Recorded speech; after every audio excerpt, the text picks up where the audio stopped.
মতো করার আহ, যে আহ, মানে যে নলেজ বা জানার কথা, সেখানে কিছুটা ঘাটতি আছে। আরেকটা হচ্ছে যে এটাও ঘাটতি আছে, যারা রিটার্নিং অফিসার তাদেরও কিন্তু নির্বাচন করানোর, সুষ্ঠু নির্বাচন করানোর অভিজ্ঞতা লিমিটেড। আপনি ধরেন যে 2014 সনে 153টা আসনে তো নির্বাচনই হয় নাই, সেখানে একপাক্ষিক।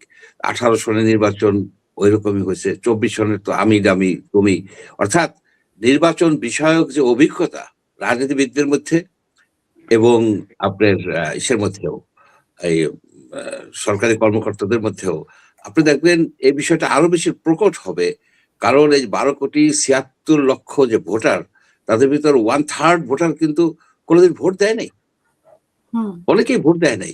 সুতরাং ভোট দিতে যায় কিন্তু তারা মানে পর্যুদস্ত হয়ে যাবে। ভোট একটা টেকনিক্যাল বিষয়, সেখানে যেতে হয়, আইডি নিয়ে যেতে হয়, তারপরে আপনার ব্যালটে সিল মারতে হয়। এখন তো আরো বেশি জটিল, কারণ গণভোট একসাথে। এটা আমার কাছে মনে হয়েছে এটা একটা ফ্যাক্টর। কিন্তু প্রত্যেকটা সেন্টার তো মানে আসনের যে মানে সূক্ষ্মাতি সূক্ষ্ম অ্যানালাইসিস করা সম্ভব না। ইন জেনারেল যে রিটার্নিং অফিসার যারা যারা নির্বাচন পরিচালনা করবেন, তাদের ভিতরে আমি কিন্তু খুব একটা বায়াস দেখি নেই। তাদের হয়তো ভুল ভ্রান্তি হতে পারে, যে যেটাকে বাতিল করে দেওয়া উচিত হয় বাতিল করে দিছে, যেটাকে রাখা উচিত ছিল সেটা রাখে নাই বা রাখছে, এই ধরনের কিছু ভুল ভ্রান্তি হতে পারে।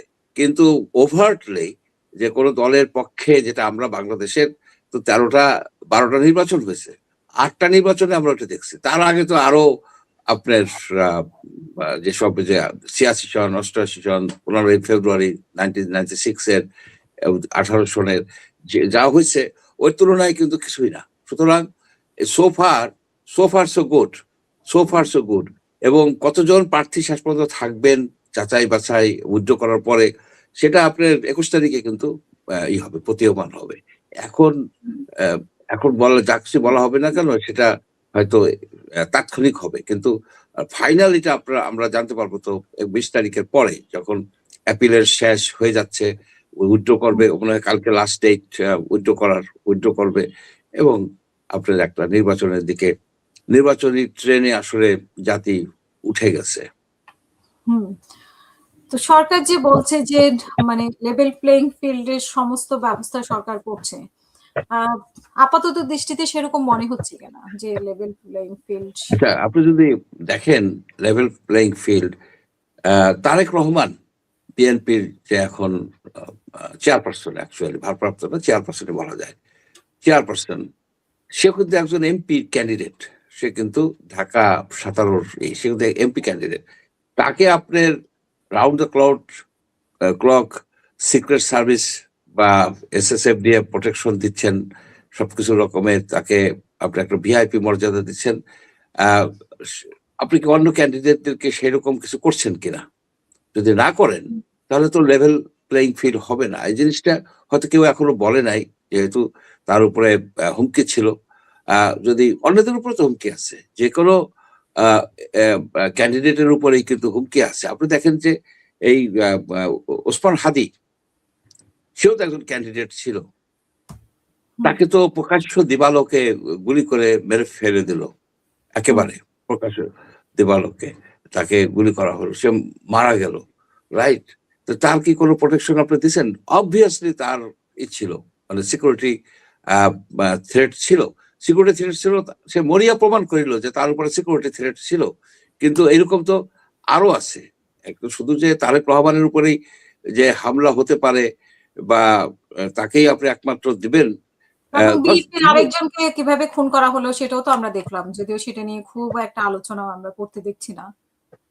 ওই যে আপনার আমাদের চিফ ইলেকশন কমিশনার সাহেব মহোদয় বলে দিচ্ছেন যে এটা বিচ্ছিন্ন ঘটনা, এখানে বিচ্ছিন্ন ঘটনা। এবং আপনার সালাউদ্দিন সাহেব বলল যে বিএনপির এই যে আপনার মুসাব্বির হত্যাকাণ্ডটা এটাও বিচ্ছিন্ন ঘটনা। তো ঘটনা তো বিচ্ছিন্নই, এটা তো একটা ঘটনা, কিন্তু এটা একটা প্যাটার্ন আছে, তো প্যাটার্ন আছে না, সে প্যাটার্ন তো দেখতে হবে। আর এই বাংলাটা এরা কোথায় পাইলো যে যে কোনো একটা লোক খুন হয়ে গেলে কেউ কেউ বলা শুরু করে দেয় বিচ্ছিন্ন ঘটনা, আইসোলেটেড ইভেন্ট। অর্থাৎ এই ইভেন্টটা, এই ঘটনাটা ঘটা মানে একেবারে একটা রেয়ার ঘটনা, তাই কি? হুম, এই বাংলাদেশে কি তাই? বাংলাদেশে তো আপনার ব্যাপকভাবে মানুষের জীবনের হচ্ছে, মানুষের জীবনের হুমকি আসছে। ক্যান্ডিডেট, নন ক্যান্ডিডেট, সাধারণ লোক খুন হয়ে যাচ্ছে, মৃত্যু হার তো অনেক বেশি। সেগুলো এগুলো তো বিচ্ছিন্ন না, এগুলো একটা ধারাবাহিক ভাবে আইন শৃঙ্খলা পরিস্থিতির হচ্ছে, মানে অবনতি হচ্ছে। এখানে যে বিষয়টা হচ্ছে যে রাজনীতিবিদরা, সব না, বেশিরভাগ পলিটিশিয়ানরাই চাচ্ছেন যে একটা সুষ্ঠু নির্বাচন হোক।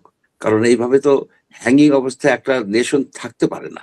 এটা একটা নির্বাচন হবে, নির্বাচিত সরকার ভালো হোক মন্দ হোক, তাদের উপরে সকল দায়িত্ব হয়।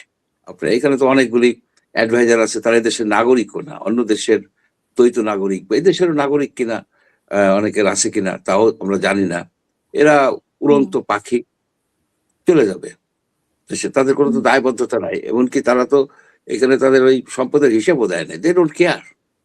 হুম, সুতরাং হুম, আমরা চাই যে একটা নির্বাচিত সরকার আসুক, তারা রাষ্ট্র চালায়। জি, অসংখ্য ধন্যবাদ।